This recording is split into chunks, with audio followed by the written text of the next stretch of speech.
Howdy.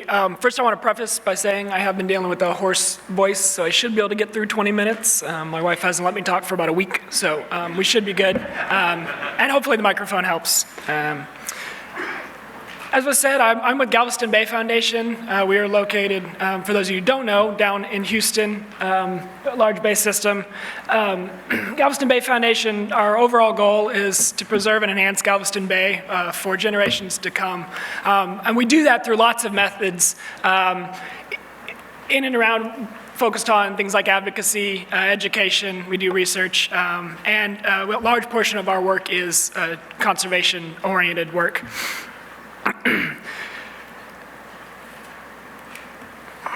There you go. So I run our Oyster Shell Recycling Program.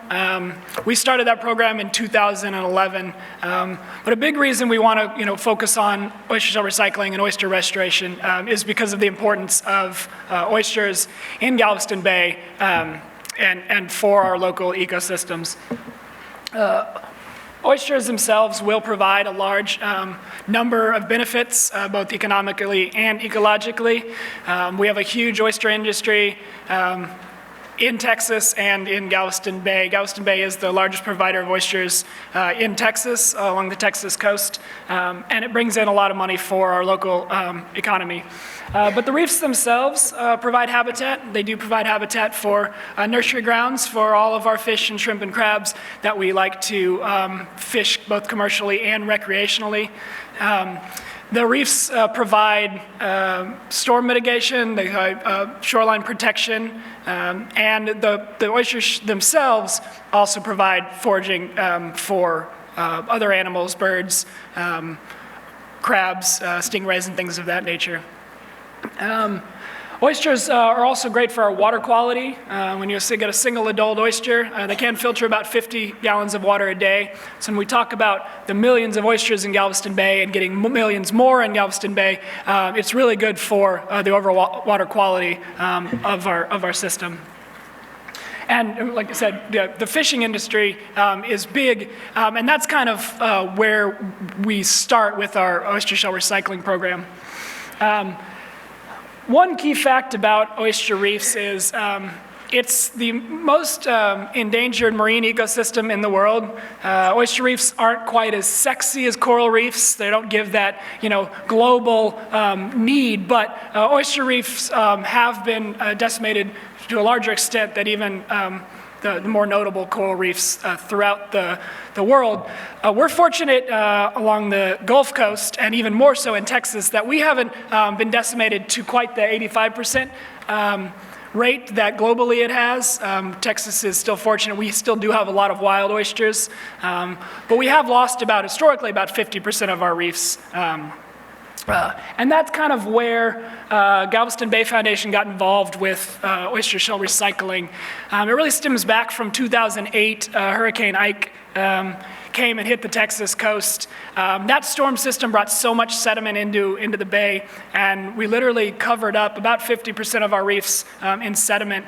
Oyster reefs, especially harvested oyster reefs, are very flat. They only have a relief of about 12 inches off the bay bottom. So when you bring in 6 to 8 inches of sediment into the bay, you're naturally just going to cover up and then ultimately suffocate those oysters. And in Galveston Bay, we've really only got 2 types of bay bottom. It's either mud bottom or it's oyster reef. So every time you lose oyster reef, replace it with mud bottom, you're losing that habitat.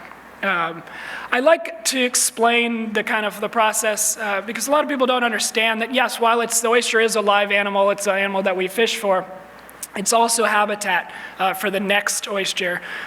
Example is when you go fishing, you bring home, your redfish, you bring it home, you're ready to eat it, but you don't bring a bucket of water with you every time. You're not taking that fish's habitat, you're just taking the animal. But when we harvest oysters, that shell that you're taking out of the water that has the oyster in it, that shell is the habitat for the next generation of oysters. And if you take that out of the water and don't find a way to put it back, you're just constantly removing habitat and replacing it with what will be eventually mud bottoms.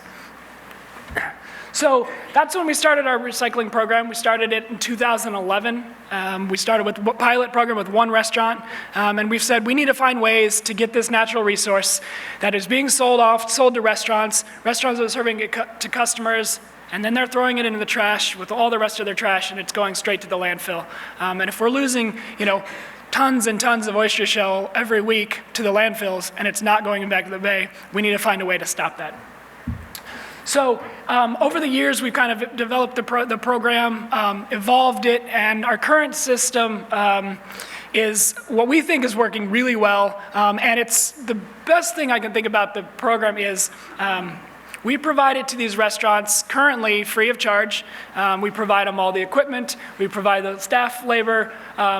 All we really request of the restaurants is to actively want to be a part of it. And I think we talked about in the last panel, there's a lot of reasons why people want to do good, as you'll say, whether it's they get that green image, they want more oysters in the bay because then it'll make their costs cheaper. They want to cut down on their waste costs. They don't want their dumpsters being. There's a lot of reasons why they want to be involved, and our goal is to make it as simple for them as possible. Our current system works out really well. We provide these large 32-gallon bins.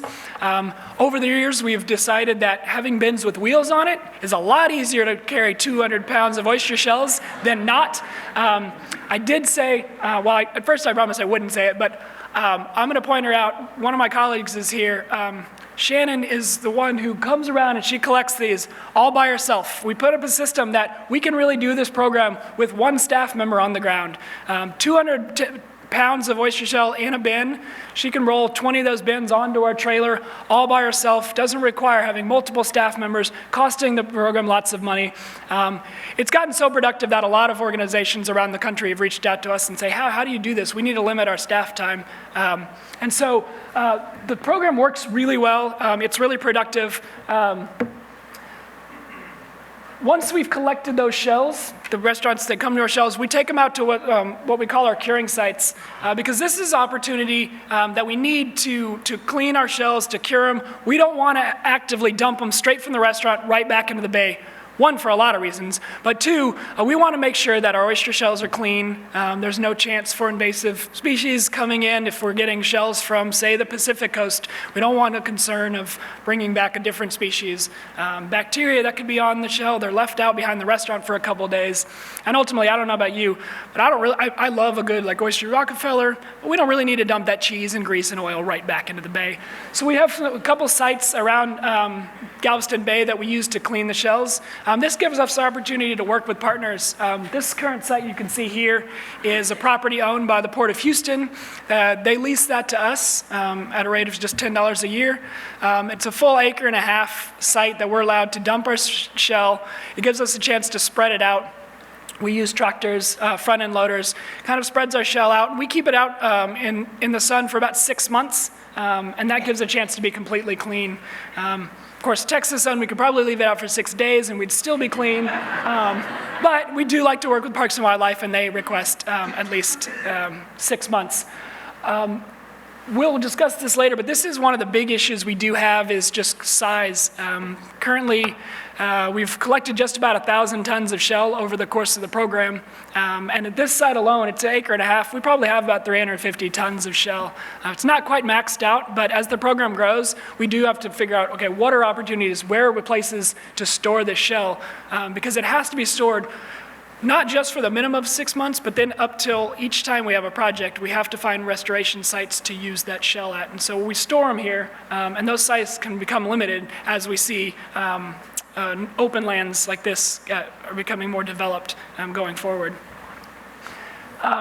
So you can see we pull them up, the shell's then dumped out, spread out, and when I say we have tons of shell, we literally have tons of shell just lying all, and it's all in different stages, some's cured, some not.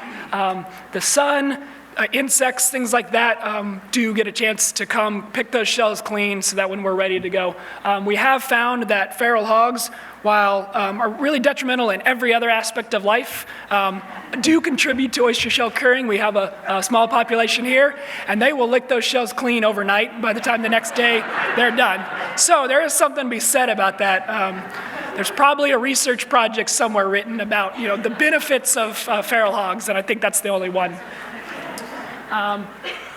But like I said, the properties do have to be maintained, the shells have to be spread, and then they have to be piled, consolidated. And this is kind of where, as the program expands, we need to look into more equipment, other staff, things like that, going from 350 tons at the site. If we start getting to 700, 800, 900 tons just at a single curing site, it's going to really add some new challenges to the program.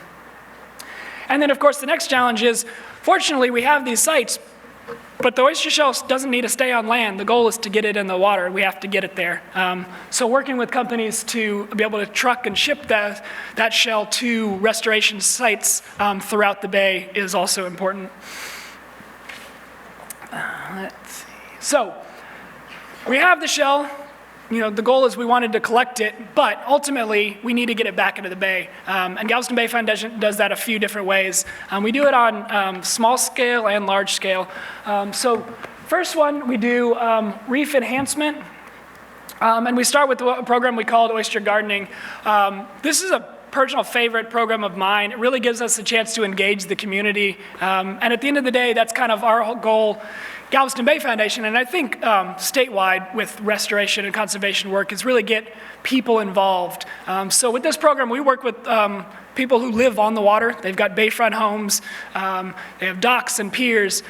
We provide them shell, and they become what we call oyster gardeners. They bag this shell up, they put it in little cages, or they put them, we'll string them on metal rods, and they hang these gardens in the water from June till, we're actually gonna start pulling them out of the water here next week, and that's during oyster spawning season. And what that does is it gets a chance for these oyster larvae that ultimately are colonial species, a place to be attracted to these recycled shell, get them a chance to live together, as opposed to, for any of you guys that do live on the water or have friends that live on the water and you've ever jumped off their dock, there's always oyster shells on the bulkheads, on the pylons, but they're really spread out. We want to get them a chance to colonize together. So you can see some of the bags being made. There's cages. And once the oyster larva is attached, it starts growing. Throughout the season, once we're done, we do have, we'll come collect those gardens, and then we can take that kind of seeded oyster shell out to our restoration reefs. And it really gives baby oysters a chance to kind of kickstart their life cycle. So when we put them on our restoration reefs, they're kind of already established. And that's, you can see, that inner circle is a new oyster that is using a recycled oyster shell as a new home. It's been really productive. We've worked with hundreds of volunteers over the last few years, and they've kind of collected thousands of oysters for this program. Now, when you think of that number as a whole, thousands of oysters, and we talked about millions and millions in the bay, the program itself is more outreach and engagement, and it really gives stakeholders a chance to kind of be involved and learn about the importance of oysters. And it's used for our restoration reefs that will go dump them and kind of kickstart some of the reefs that we've built over the years. The next way to do it is we do small-scale oyster reef creation with our recycled shell. You can kind of see in the small picture, that's a reef that we recently built. It's all done by volunteers. Yeah, this is yet another way that we can get the community involved. We like to work with a lot of corporations, a lot of companies in and around the Houston area. It gives them a chance to get out of the office, get their employees engaged in Galveston Bay. For those of you guys who have never been to Houston or been to Galveston Bay, maybe you've been to Houston, there's a lot of people in Houston that don't even realize that the bay is right next door to them. Houston is so large that you can be on the west side of Houston and never once seen the water. So we like to try to change that, and that's kind of a focus of Galveston Bay Foundations as a whole, is to get people out in the field, and in this case, actually in the water, building reef. So they love it. they bag shell up.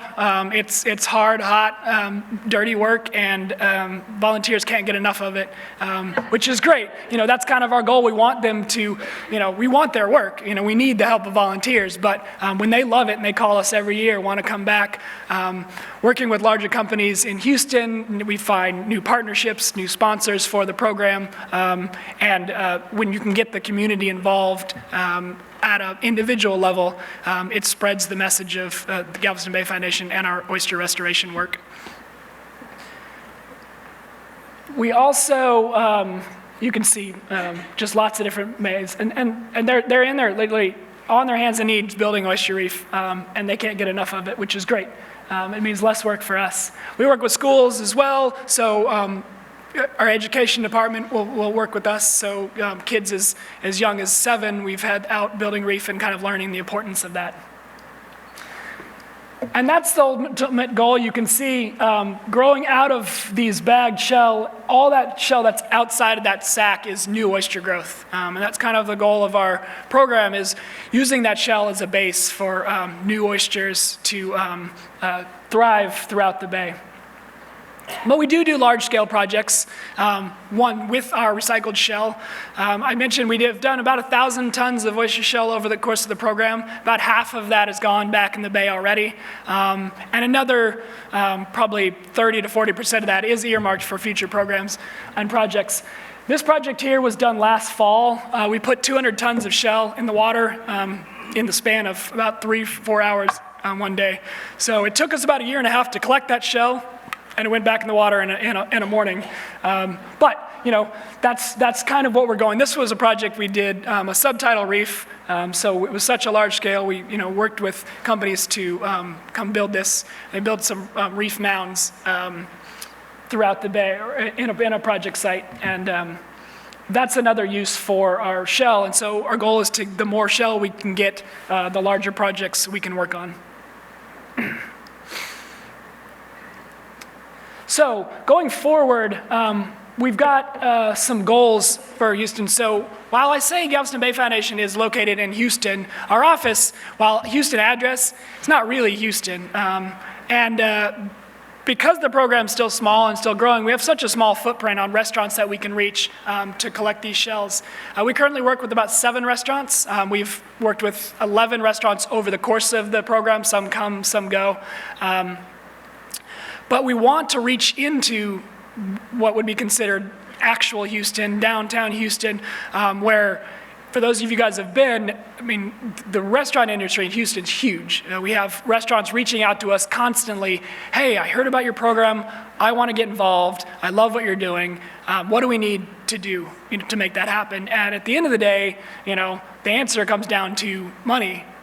We need to be able to expand the program to reach out to new restaurants. It's new equipment, more staff time, traveling to these new sites, finding new curing sites. If we're going to expand and start tripling, quadrupling our shell output, we need places to put these things. So finding new partners, new restaurants, which is not going to, the restaurant part's going to be easy. We have plenty of those.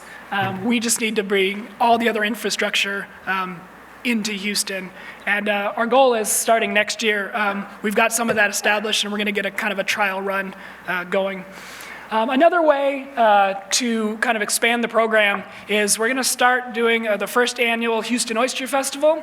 So any of you guys that will be in Houston on April 4th of next year, and/or want to just come down to Houston next year on April 4th, we are going to put on a big oyster festival. We'll bring in our partner restaurants, other restaurants from around, serving food, serving oyster dishes, as kind of a sponsor for the program. Because currently we're funded almost primarily through state coastal management program funds. So it's a grant we apply for every year. We've been fortunate enough to get it. But if we don't have that funding, or we want to expand, our goal is to things like the Oyster Festival to kind of help supplement that, and ultimately bring awareness to the oyster industry, to oysters, and the benefits throughout the city of Houston. We're also working with local universities, University of Houston and Texas A&M, to research and monitor our reefs. We're putting a lot of effort and money and time into collecting this recycled oyster shell. We want to make sure that when we put it back into the bay, we're maximizing our efforts. That could be different techniques to build reefs, different designs for building reefs. We want to make sure we're getting oyster growth, but we're also maximizing other habitat values, nursery grounds and things of that nature. So those partnerships we're developing with the universities are great, and we look forward to continuing that. And so ultimately, I want to thank our sponsors, our partners, our restaurants, and Texan by Nature. There is plenty of room for new partners and sponsors, so I can make those images smaller if anybody's ever looking for ways to get involved. So thank you, guys.